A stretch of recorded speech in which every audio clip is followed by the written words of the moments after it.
Alright guys, so today I am in my car, but I picked this up at the local gas station, and this is Perrier juice. I've never tried this, so I didn't know this actually existed. So basically, I'm not a big fan of juice, but this was on sale too at the gas station, so here is the nutrient panel. If you guys want to read it, pause the video.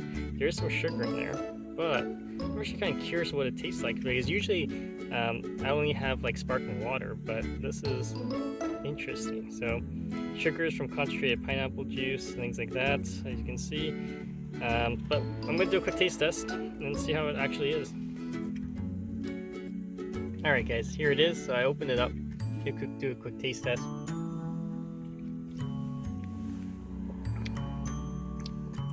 I'm gonna tell you, actually tastes pretty good. Think of it like those old koala drinks they used to have, which is like juice and like carbonated water. But it tastes really good with the pineapple in there. Yeah, definitely check it out, guys. But just be aware it does have the sugar. And if you have any questions, comments, guys, post below, subscribe to the channel. So the flavor is mainly pineapple. The mango, I don't really taste so much though.